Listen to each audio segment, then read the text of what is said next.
Early voting smashing records all across the country, especially in Florida. Democrats were reportedly ahead last week in terms of ballots already cast, but that edge has narrowed as of yesterday. Here with the reason there is such enthusiasm on the ground right now, Florida Congressman Colonel Michael Waltz, who joins us from the D.C. area. Colonel, good morning to you. Hey, good morning. What's going on in Florida? Well, every day that goes by, Steve, we are taking huge chunks out of the Democrats' vote-by-mail lead. That red wave is showing up with the early voting and absolutely is going to show up on Election Day. We can see how many high-propensity voters out there either still have their ballots that they're going to drop off in person or are going to show up in person and vote. And I think at the end of the day, we pull Florida out for the president.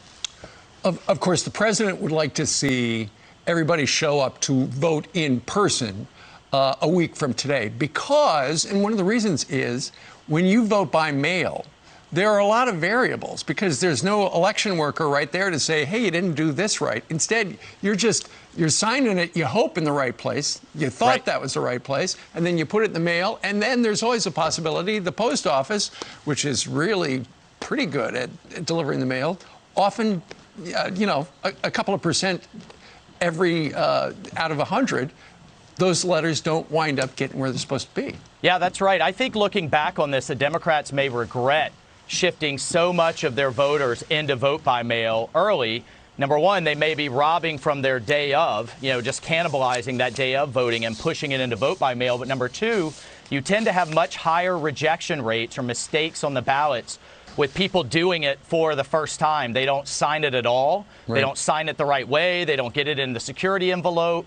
But, if you're hovering around 5 to 8% rejected ballots where people make mistakes, that could be the difference. And at the end of the day, our voters are coming in to vote by person. Look, I want to be clear. If you're a Republican voter out there and you have that ballot, get it in one way or another. If you can't come in by person, please vote. But I think as a strategy, the Democrats may regret that. There's something else that people are regretting right now, and that is there's an item in the New York Post that talks about how currently, according to Google Trends, the question, can I change my vote, is trending. It's also trending with Hunter Biden. So you've got to do the math and you figure, well, people might be thinking, I wish I wouldn't have voted a certain way. Of course, the requirements vary state by state, but nonetheless, for people this late in the game to be thinking, how do I do it? And apparently it is possible in certain states. That says something about the people who've already cast those ballots.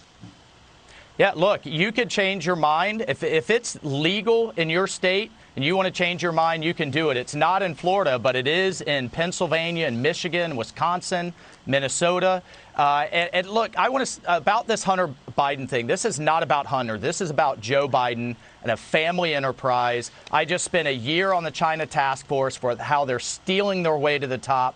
And what I'm worried about is, yes, the billions of dollars that came in under the Biden family control, but then what it's investing into key technologies that can also be used by the Chinese military, and did they use those influence or their influence to get around some of those safeguards? So I think there's still a lot to learn, but between that story, Amy Coney Barrett, the second the debate where the president just truly laid out what he's gotten done and how much he's gotten done, that he's an outsider getting results, and the rallies, while that the president's doing 3-4 a day while Biden is sitting in his basement.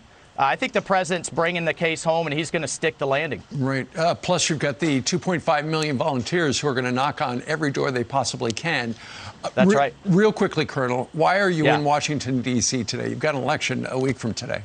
So I'm in D.C. today to honor and to bury a Green Beret Medal of Honor winner who was on the president's Secret Service detail and sadly died of cancer, but also to get the Medal of Honor for Alwyn Cashe. He would be the first African-American Medal of Honor winner since Vietnam. We got it passed unanimously out of the House, and I can't, for the life of me, get an answer of why the Senate won't pass this thing. The family's been waiting for 15 years. They shouldn't have to wait another day, and I hope we can get this done, get it on the president's desk, and get this award to the Cashe family. They're Floridians, and they are absolutely deserving. He burned alive, Steve, while saving his men in Iraq. I read his story. He was quite a hero. It's extraordinary.